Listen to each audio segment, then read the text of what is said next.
বিশ্বাস, তাকে আটক করে নিয়ে যাওয়া হয়। সুমন বিশ্বাসের ভাই সঞ্জয় বিশ্বাস যে দাবি করেছে, অর্থাৎ চাকরিহারা শিক্ষক সুমনকে আটক করে নিয়ে যায় পুলিশ। ভোরে সুমনের হুগলির বাড়িতে হানা দেয় পুলিশ এবং তখন সুমন বাড়িতে না থাকায় চলে যায় পুলিশ। তবে আজ চাকরিহারা শিক্ষকদের এসএসসি ভবন অভিযান এবং সেই এসএসসি ভবন অভিযানের ডাক দেন সুমন বিশ্বাস, যে কারণে এই আহ্বায়ক অর্থাৎ সুমন বিশ্বাসকে আগে ভাগে আটক করা হলো। পুলিশি তৎপরতা নজরে পড়ল। ভোরবেলা একেবারে কাক ভোরে সুমনের হুগলির বাড়িতে পর্যন্ত পুলিশে হানা দেয় এবং তখন সুমন বাড়িতে না থাকায় পরবর্তী সময় পুলিশ সেখান থেকে চলে গেল। যেমনটা খবর শেষ পর্যন্ত পাওয়া গিয়েছে যে আদি সত্যগ্রাম থেকেই আটক করা হয়েছে সুমন বিশ্বাসকে। এবং সঞ্জয় বিশ্বাস অর্থাৎ সুমন বিশ্বাসের ভাই কি জানাচ্ছেন একবার আপনাদের সামনে তুলে ধরে শুনুন। কিছুক্ষণ আগে আদি সত্যগ্রাম স্টেশন থেকে ওকে অ্যারেস্ট করেছে। কোথা দিয়ে নিয়েছে কোনো ড্রেস ছিল না, যখন দাদার বন্ধুর সঙ্গে ছিল। কিন্তু এখন কথাটা হলো আমার দাদা কোথায় আছে পুলিশ তো জানায়নি। পুলিশকে বারবার জিজ্ঞাসা করা হয়েছে যে আপনি কোথায় নিয়ে যাচ্ছেন, কোন থানা, বলেনি। আমার বন্ধু দাদার বন্ধু এখন মগরা থানা, ওই থানায় ছুটে গিয়ে অফিসারকে বলছে স্যার কোন থানায় ধরে নিয়ে গেছে। আমি এই তৃণমূল কংগ্রেস এই টিএমসিপি ছাত্র পরিষদ থেকে করা ছিল, তার দাদাকে অ্যারেস্ট করেছে। আমি এতদিন তৃণমূলের কোনো বিরুদ্ধে কোনো কথা বলিনি, কারণ দেখছিলাম চুরি করছে, তাও বলছিলাম না, কারণ ওই দলটা করেছিলাম। আজকে লজ্জা লাগে, ওই দলটা আমি ওই দলের ঝান্ডা ধরেছিলাম, আমার লজ্জা লাগে। একটা নির্লজ্জ অপদার্থ একটা মুখ্যমন্ত্রী, পুলিশ মন্ত্রী, সে পুলিশ পাঠাচ্ছে একটা শিক্ষক, তার কর্মচারী, আর তার কর্মচারীকে ধরতে পাঠাচ্ছে রাত্রিবেলা, চারদিক পাহারা দিচ্ছে, ঘরের মধ্যে ঢুকছে, আলমারি শোকেজ, কোমর তুলে দেখছে, কোমরের মধ্যে মনে হচ্ছে আমার দাদাটা এইটুকু পার্সেন্ট, কোমর তুলে দেখছে, কোমরের মধ্যে সুমন বিশ্বাস লুকিয়ে আছে কিনা। এত কিসের ভয়? ওই দলের নাম নেব না, যারা বুঝেছে তারা আস্তে আস্তে সাইড হয়ে গেছে।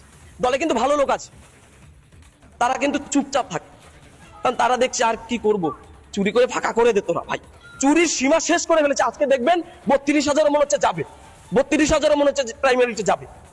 আমিও বিএড করেছি, আমি এই পরীক্ষায় বসবো, কিন্তু কোন আশায় বসবো? আবার 8 বছর পর চাকরি চলে যাবে, পাবো তো না। কারণ হলো এরা যা করেছে, এরা যে আবার এইটা বিক্রি করবে না তার কোনো গ্যারান্টি নেই। এরা সরকার চালাতে ব্যর্থ। আর এই মুহূর্তে সরাসরি আমার সহকর্মী সুজিত আমার সঙ্গে রয়েছে। সুজিত, একেবারে স্পষ্টত সুমন বিশ্বাসের ভাই বলছেন এই সরকার ব্যর্থ, অর্থাৎ আজ সে চাকরিতে বসবে, পরীক্ষায় পাশ করবে, চাকরির অফার লেটার হাতে পাবে, কিন্তু তারপর 8 বছর বাদে সেই চাকরি থাকবে কিনা সেটা নিয়ে সংশয় রয়েছে। সুজিত,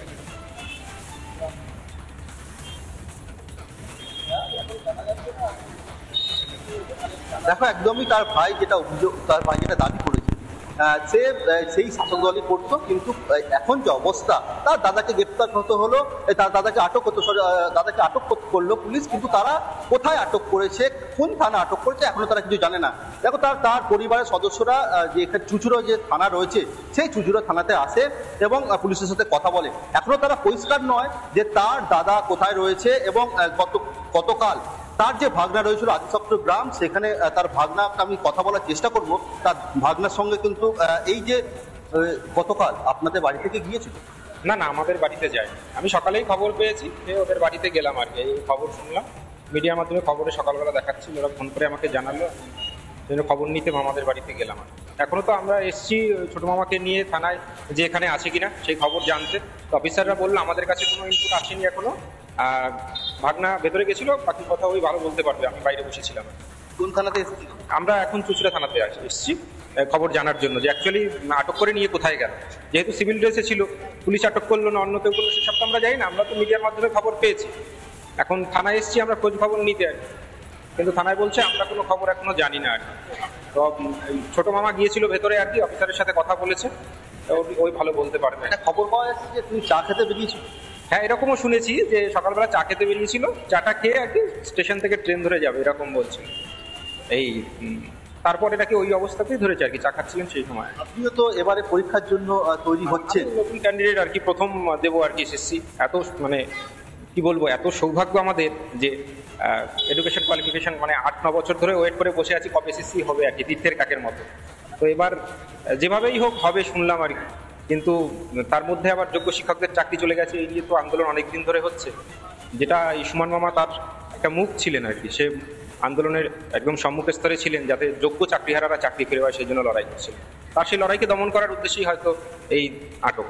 আমার যোগ্য যারা শিক্ষক তারা আন্দোলন করছে, আপনি ওই চাকরি করার জন্য পরীক্ষা দিচ্ছেন, যাচ্ছেন, কি মনে হয়? তো সংশয় হচ্ছে যে ভবিষ্যতে আমরাও যদি চাকরি পাই তাহলে তো ভবিষ্যতে এদের মতোই আবার দেখা গেল 7-8 বছর পর আমাদেরও চাকরি চলে গেল, কারণ এই দুর্নীতিগ্রস্ত সরকারের উপর তো কোনো ভরসা নেই। হাজার হাজার ফ্যামিলির কে আজকে শেষ করে দিল আর কি।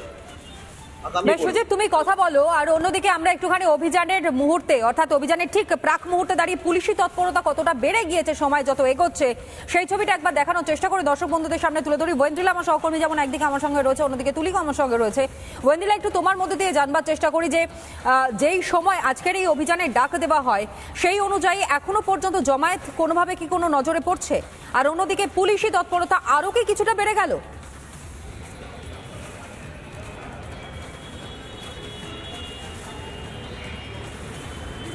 দেখো তো নয়, এই মুহূর্তে আমরা দাঁড়িয়ে রয়েছি করুণাময়ী মোড়ে, সল্টলেকের করুণাময়ী মোড়ে আমরা এই মুহূর্তে দাঁড়িয়ে রয়েছি এবং এখান থেকে শুরু হওয়ার কথা রয়েছে আজকের এই এসএসসি অভিযান। যারা চাকরি হারা শিক্ষক শিক্ষিকা তাদের আজকে এখানে জমায়েতের কথা রয়েছে।